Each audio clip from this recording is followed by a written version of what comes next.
di bawah kepemimpinan Oldenbarnevelt. Kebijakan yang sama diikuti oleh Belanda di daerah-daerah ini segera setelah tampaknya mereka tidak dapat menjauhkan diri dari politik di sini. Ketika, pada tahun 1594, mereka menuju Nusantara, yang masih hampir sama sekali tidak mereka ketahui, mereka tidak memiliki keinginan lain selain diizinkan untuk berdagang dengan tenang dan menguntungkan. Mereka tidak punya niat untuk terlibat dalam politik. Ya, untuk menghindari, jika mungkin, konflik apapun dengan Portugis, mereka pada awalnya membatasi perdagangan ke wilayah-wilayah yang terlepas dari otoritas Portugis. Akan tetapi, rencana perdagangan yang damai ini segera terjerumus ke dalam jurang ganda situasi sosial dan moral masyarakat Hindia serta intoleransi dan permusuhan Portugis. Orang-orang India segera membuktikan kepada mereka sebagai bajingan besar tanpa percikan kebajikan, siap untuk mengkhianati, cepat menumpahkan darah. Tidak ada manusia yang pernah atau pernah tidak bersenjata. Dia yang tidak dapat menjaga pribadi dan hartanya sendiri, untuk sesaat tidak yakin akan hartanya, hidupnya. Begitu sedikit para pangeran yang mampu dan mau melindungi orang asing yang berurusan dengan mereka, sehingga mereka secara pribadi merekomendasikan dia untuk memberikan keadilan yang singkat dan baik bagi dirinya sendiri. Tidak mungkin seorang Kristen hidup di antara mereka, kata Scott, tanpa benteng atau rumah batu yang sangat kokoh. Ya, fakta berbicara begitu keras bahwa, setelah tinggal sebentar di Banten, para pedagang Belanda sudah mengincar suatu tempat di sana, diperkuat dengan rawa-rawa seolah-olah harus dijaga dalam kondisi baik, di mana orang bisa dengan mudah mengakhirinya dengan ongkos kecil Asterke Vestinghe.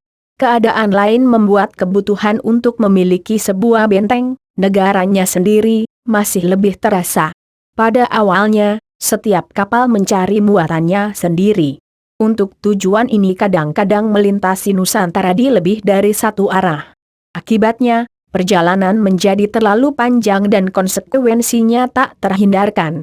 Kapal-kapal, peralatan kapal, barang-barang kebutuhan pokok, dan segala macam kebutuhan datang untuk memperburuk dan menimbulkan korosi, bahwa mereka ditemukan tidak hanya sangat rentan, tetapi juga sama sekali tidak mampu datang, dari mana muncul segala macam penyakit dan ketidaknyamanan di antara orang-orang berlayar.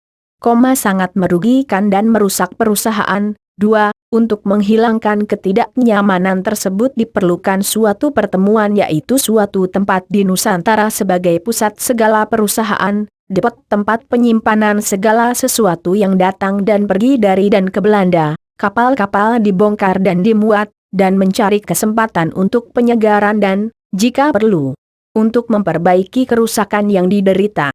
Dengan cara ini durasi perjalanan dikurangi menjadi setengah, dan setengah sisanya, apalagi, dibagi menjadi dua bagian yang sama, dalam perjalanan keluar dan dalam perjalanan pulang.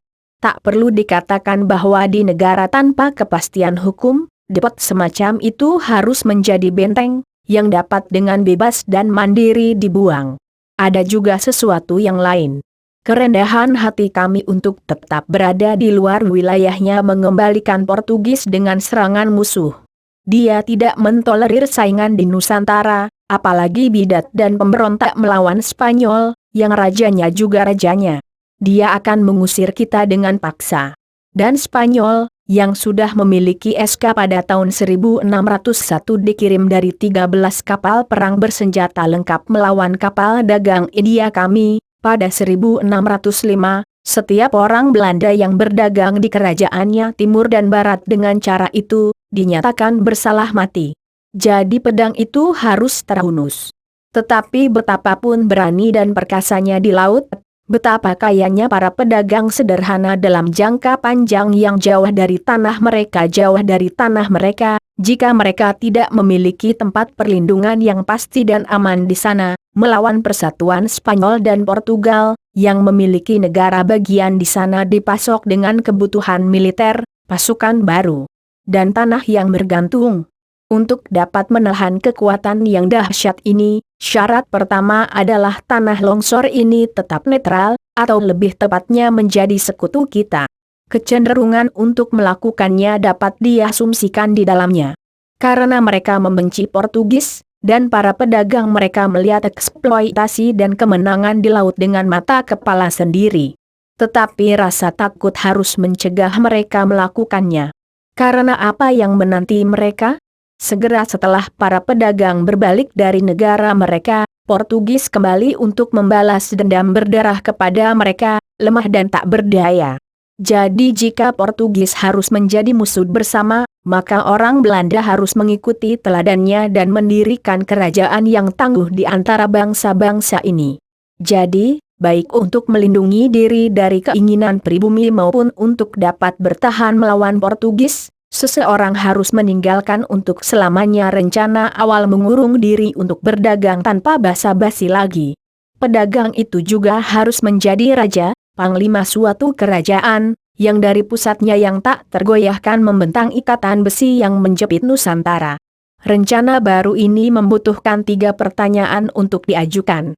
Bagaimana kerajaan itu akan didirikan? Kondisi apa yang harus dipenuhi oleh tempat yang akan menjadi pusatnya?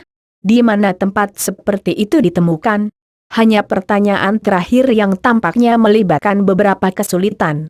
Setidaknya, hanya di sini perbedaan perasaan segera terwujud. Beberapa menunjuk ke sebuah pulau, yang lain ke daratan. Tapi pulau yang mana? Daratan mana? Lagi-lagi kurangnya kebulatan suara. Yang satu ini menginginkan pulau di Selat Sunda, yang satu untuk Jacatra, yang satu lagi di Selat Malaka. Lain, pada gilirannya, merekomendasikan Bangka. Berikut adalah mereka yang menganggap tempat di pantai Asia cocok. Ada yang menempatkan Banten di posisi teratas. Di tempat lain lagi Ontong Jawa dan Jacatra disebutkan untuk pertempuran. Pertama-tama, itu tidak sampai pada keputusan. Dan jika penalaran saja yang harus menyelesaikan masalah ini, seseorang akan menjadi pusing karena berputar selamanya di lingkaran yang sama. Kondisi tersebut diharapkan dapat memberikan penerangan yang cukup. Oleh karena itu, para Lord Directe tidak memiliki aturan lain untukun dalam hal ini, selain bahwa ia memilih pada waktunya untuk markas, tempat yang baik dan mampu.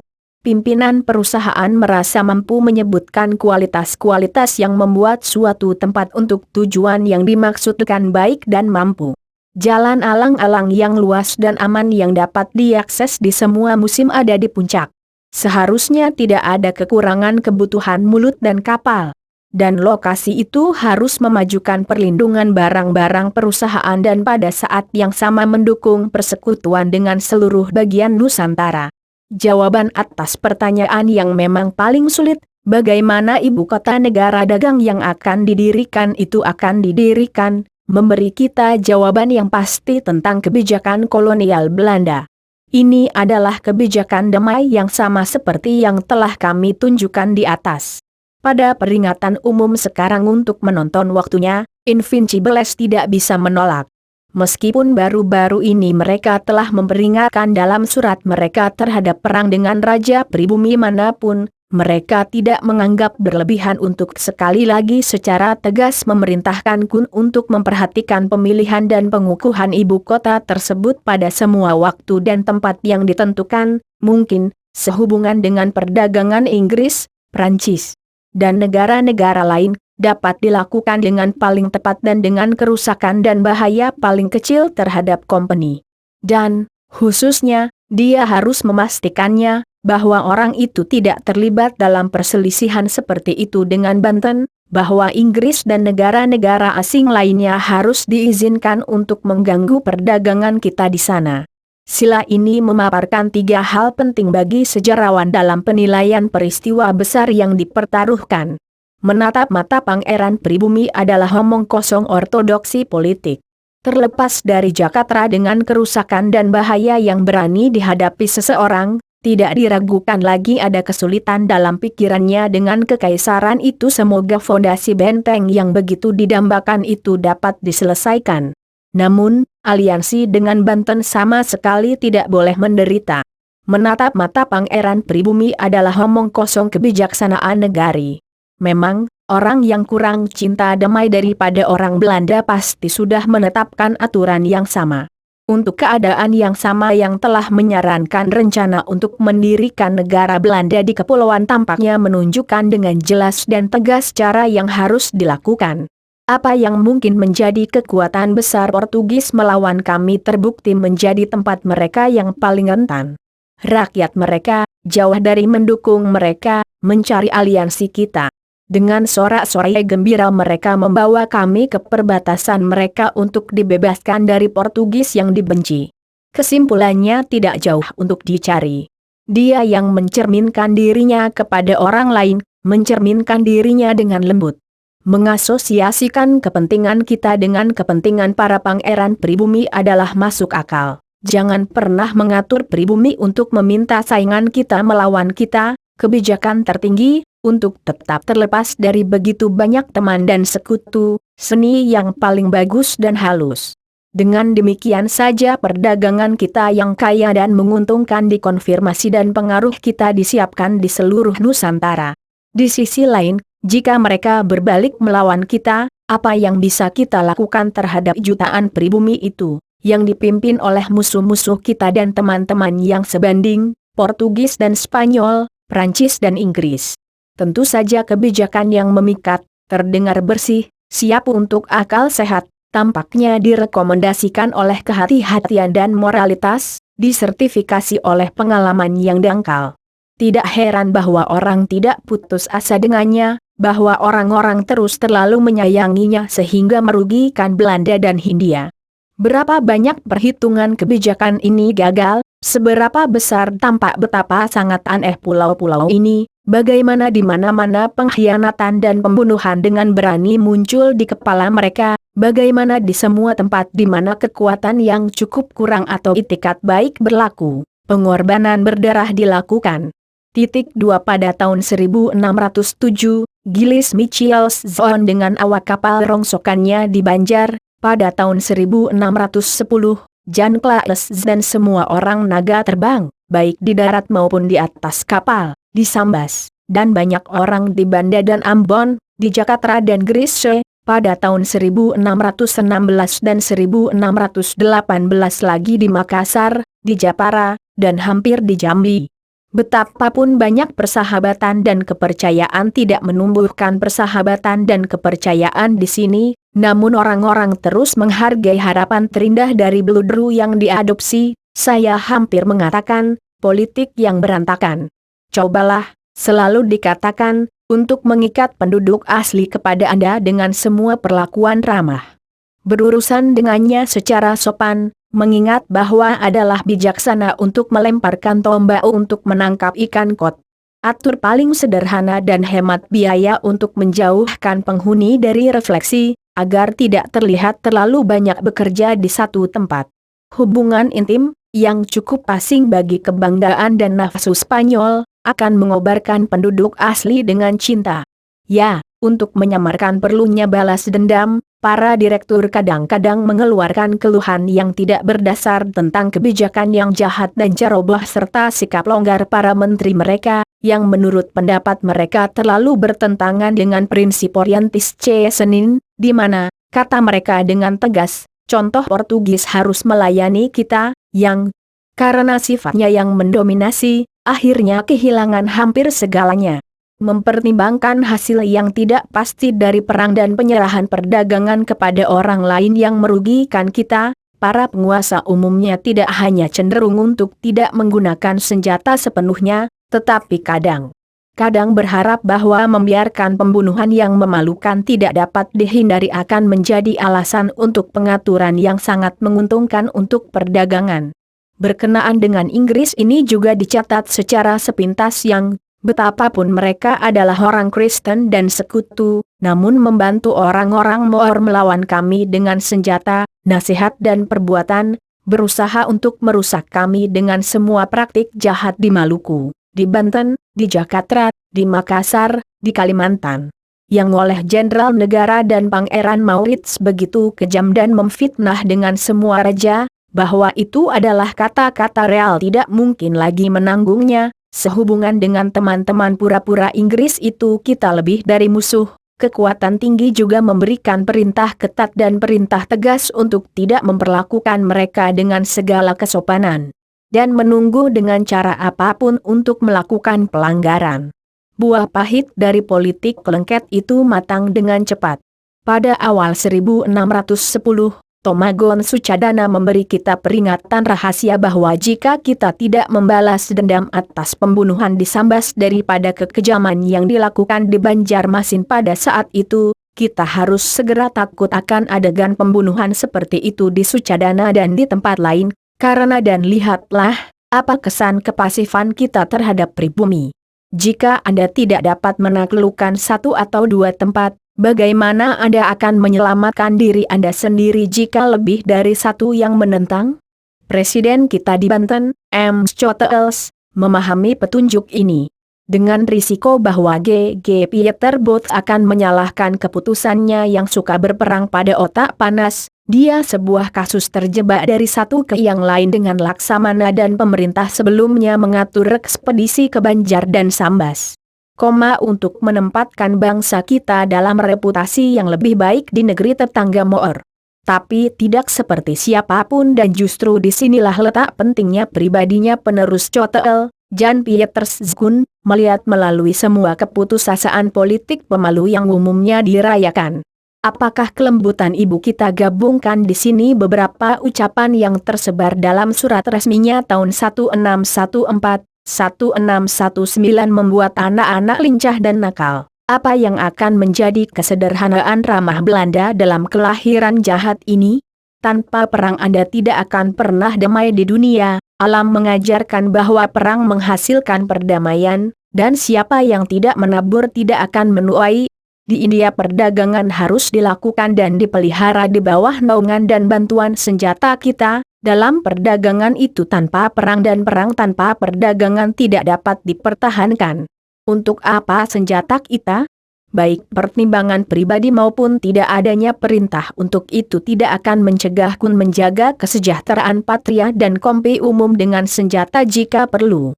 Untuk membaca dalam resolusi Kun dan dewannya bahwa Kun, jika tidak ada pilihan lain, akan membuat pertemuan umum sebagai pertemuan umum disebut dengan paksa sebagai pusat negara perdagangan yang dipilih untuk didirikan, bahwa, jika hanya ada kekuatan dan sumber daya yang diperlukan, dia sebenarnya akan menyerang dengan permusuhan di satu atau lain tempat. Tidak dapat mengejutkan direktur, bahkan sebelum mereka membacanya dengan begitu banyak kata dalam resolusi tersebut, mereka pasti sudah menganggap Kun mampu melakukannya karena sikap dan tindakannya di Banten. Tapi apakah mereka akan membiarkan Kun menjadi? Akan sulit bagi mereka untuk menyembunyikan fakta bahwa sarana untuk mendirikan benteng di Jakarta, yang telah mereka rekomendasikan kepada GG keduanya sebelum 10 tahun, tidak ada gunanya. Tidak ada uang yang dihemat. Prospek cemerlang telah ditetapkan di hadapan Raja Jakarta.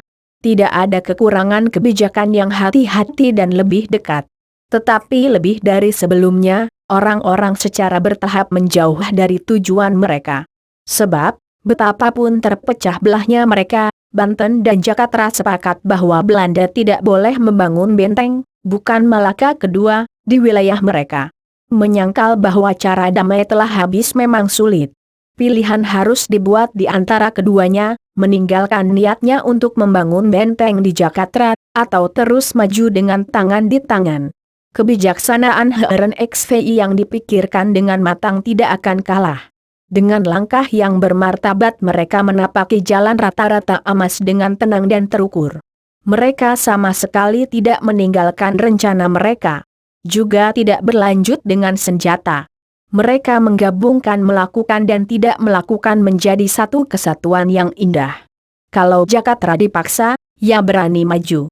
Bagaimanapun, Jakarta hanyalah wilayah kecil dan tidak penting. Mereka hanya mengawasi pesaing mereka. Semuanya dilakukan dengan cara yang paling tepat dan dengan kerusakan dan bahaya paling kecil bagi company. Tapi bagaimana Banten adalah lawan terbesar di sini, gubernur pasti diberitahu lebih dari sekali jika Banten menganggapnya serius, orang akan segera berbalik.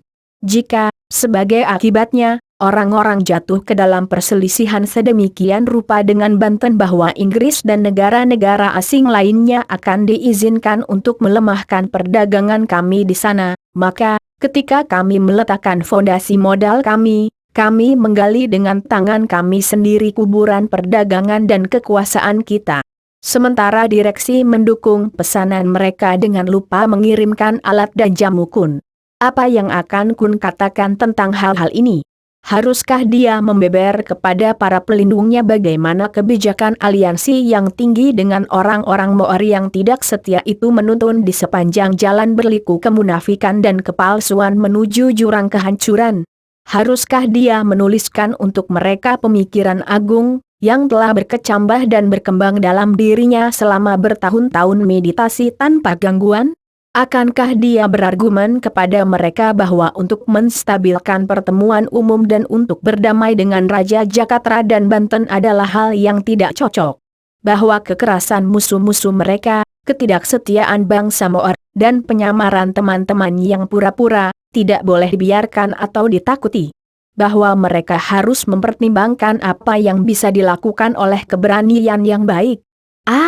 Bahkan dewannya, yang melihat kondisi India dengan mata kepala sendiri, yang terpaku pada tatapannya, dengan penuh semangat menangkap setiap kata dari bibirnya, hampir tidak bisa dia keluarkan dari jalur yang biasa. Dan di mana peringkat yang lebih rendah pernah didengar oleh atasannya, ketika dia tunduk pada ide penilaian mereka yang lebih baik yang sangat berbeda dari ide mereka? Kun, betapapun energiknya, memiliki pengetahuan dan harga diri manusia yang cukup untuk tidak menyia-nyiakan kata-kata. Saya tidak bisa berkomitmen untuk tugas yang tepat dari Tuan Majores adalah, tunggu perbuatan saya. Bukan suaranya yang lemah, yang akan diteriakan, tetapi perbuatan yang harus dilakukan setiap orang dengan hormat, yang akan diproklamirkan ke Nusantara, ke seluruh Eropa. Belanda bukan penumpang di Jawa, duduk di bawah bayang-bayang Maoris Pangeran, tetapi terlepas dari bahasa Inggris dan Portugis, penguasa tertinggi negeri ini, dalam ketakutan dan kekaguman yang dikelilingi oleh raja-raja dan bangsa-bangsa pribumi. Perbuatan itulah yang menjadi dasar Batavia, sebuah keajaiban di mata orang-orang sezamannya, selalu diperingati secara meriah oleh anak cucu yang bersyukur. Pengungkapan kebijakan yang eksperimental dan layak, landasan bangunan ini Scemaat Scapij, nubuatan indahnya panggilan Belanda di dunia kepulauan ini, tindakan itu tetap menjadi peristiwa sejarah yang agung, tak terlupakan bagi rakyat Belanda.